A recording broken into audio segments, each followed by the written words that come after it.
こんにちは。行政書士社会保険労務士の大園です。中小企業経営のちょっといい話ということで動画をお送りをしております。今回は法改正について解説をしていきたいと思います。雇用保険法の改正、今後もいくつか予定はされておりますけれど、直近で懸念をされる法改正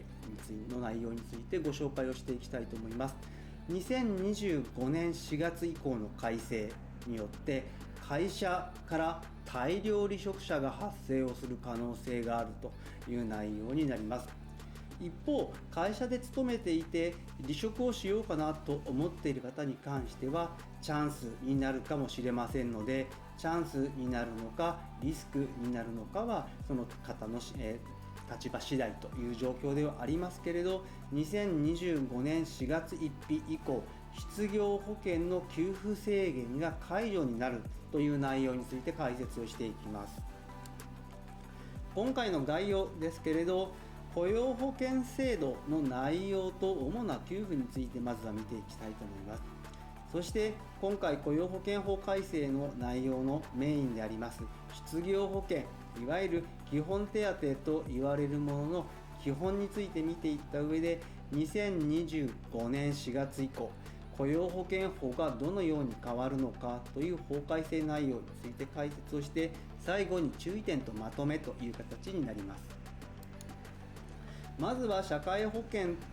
障と雇用保険ということで、日本の社会保障制度全部で5つある中で雇用保険はそのうちの1つという形になっております。そしてこの雇用保険に関しては主な給付をご紹介をしていきますと、今回解説をします失業等給付、いわゆる基本手当と言われるものになりますけれど、失業をした時に次の就職、再就職までの期間の生活の保障をするものという形になります。そして高年齢雇用継続給付ですけれど、こちら今非常に問題になっている年金改革との関係はありますけれど、また別の動画でもご紹介はしていますけれど、高年齢雇用継続給付に関しては60歳から65歳までの賃金低下を保障するものという形になっておりますけれど、2025年4月以降この給付率の引き下げ、そしてゆくゆくはこの高年齢雇用継続給付の廃止が決まっているといった状況になっております。またその他ですね、年金との絡みでいきますと、いわゆる在職老齢年金と高年齢雇用継続給付との並行調整というものがありまして、在職老齢年金のうちの低在労と言われるものと高年齢雇用継続給付並行調整入りますので注意が必要です。こちらも別の動画でご紹介をしているのでご覧ください。そして最近は育児介護休業法の改正が頻繁に行われておりますので、その育児介護に関する休業給付というのも雇用保険から行われるという状況になっています。そして少子高齢化を受けまして、2022年の1月からはマルチジョブホルダー制度というのもスタートをしている。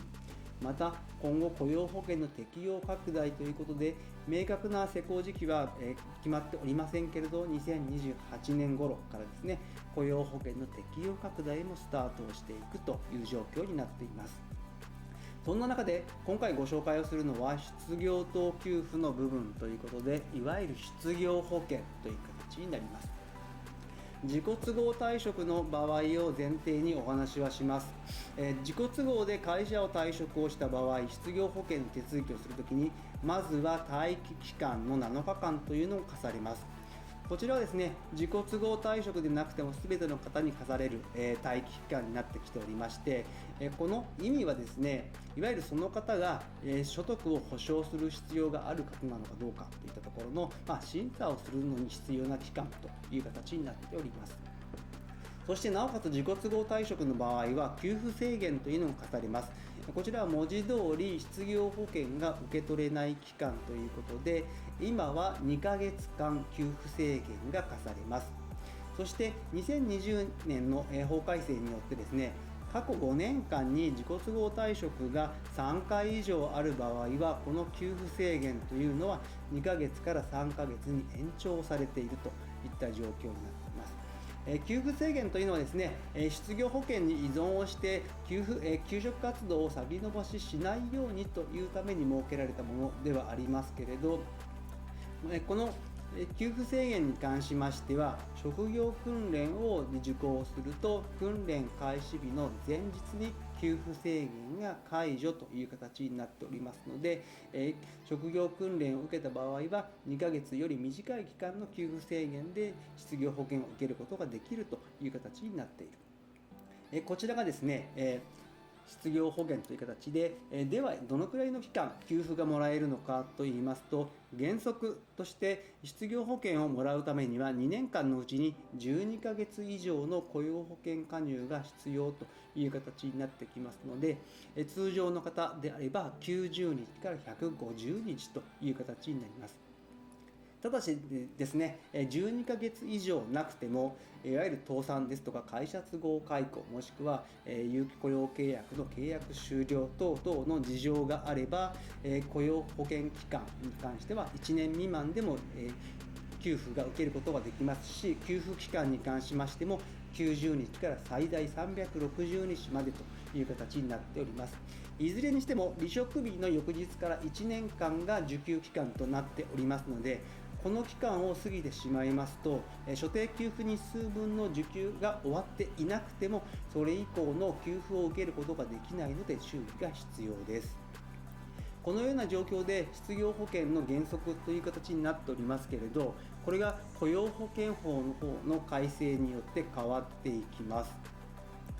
雇用保険法の改正、いくつかありますけれど、今回ご紹介する内容は教育訓練リスキリング支援の充実といった項目の内容の改正になってきます。いわゆる労働者が安心をして再就職活動を行える、そして主体的なリスキリング等への支援を強化推進をしていくための法改正という形で、この部分の法改正に関しては2つ挙げられております。